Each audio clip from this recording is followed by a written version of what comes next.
और अब loud and clear में आपको हम आज ओलंपिक से एक ऐसी खबर आई है जिसने देश का दिल तोड़ दिया है। उसके बारे में एक जानकारी देंगे क्योंकि पहलवान विनेश फोगाट का एक मेडल पक्का था, लेकिन बढ़े हुए वजन ने विनेश फोगाट का ओलंपिक मेडल जीतने का सपना चूर चूर कर दिया। आखिर वजह क्या है, नियम क्या है, आगे क्या होगा, एक एक डिटेल अब से थोड़ी देर में होगी आपके सामने। साथ ही बड़ी खबर का रुख करेंगे, बांग्लादेश से मिल रहे हालात को लेकर भी बड़ी जानकारियां हैं, जहां पर हिंदुओं पर हमले की घटनाएं कम होने का नाम नहीं ले रही।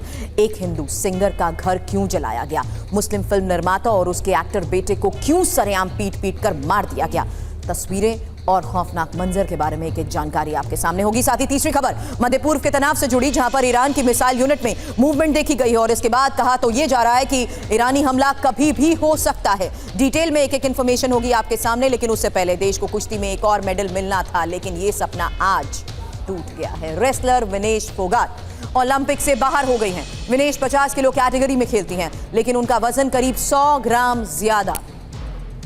इसके बाद उन्हें अयोग्य घोषित कर दिया गया। भारतीय ओलंपिक संघ ने विनेश के अयोग्य घोषित होने की पुष्टि कर दी है।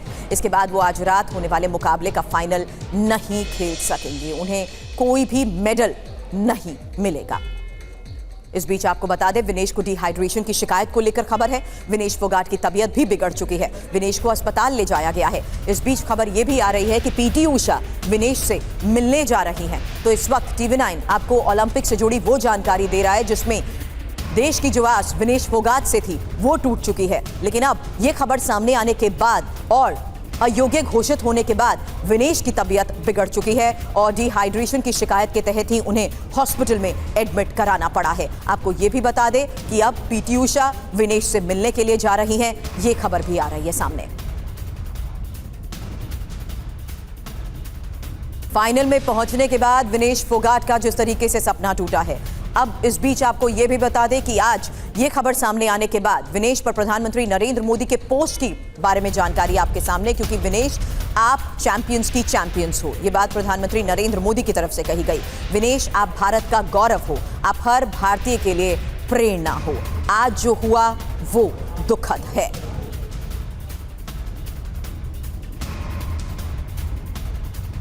और इस बीच खबर यह भी सामने आ रही है कि विनेश पर प्रधानमंत्री ने पीटी उषा से भी बात की है और प्रधानमंत्री ने पीटी उषा से इस बारे में जानकारी ली है। प्रधानमंत्री ने कहा मामले पर विरोध जताया जाए, और ये इस बीच आपके बता रहे हैं हम कि किस तरीके से इस पूरे मामले की जानकारी खुद प्रधानमंत्री नरेंद्र मोदी ने पीटी उषा से ली है। और साथ ही रिपोर्ट्स इस बारे में भी सामने आ रही हैं कि अब इस पूरे मामले पर विरोध जताया जाए, ये बात भी प्रधानमंत्री नरेंद्र मोदी ने कही है। इस बीच एक और लेटेस्ट इंफॉर्मेशन आपके सामने, क्योंकि विनेश फोगाट को लेकर गृह मंत्री अमित शाह की तरफ से कहा गया लाखों उम्मीदें टूटी हैं। विनेश ने विश्व चैंपियन को हराने का गौरव हासिल किया है, ये दुर्भाग्य विनेश के शानदार करियर में अपवाद। मुझे उम्मीद है कि विनेश फिर वापसी करेंगी, विनेश फोगाट हमेशा की तरह फिर विजेता बनेंगी। हमारी शुभकामनाएं और समर्थन विनेश के साथ हैं, अमित शाह की तरफ से कहा गया।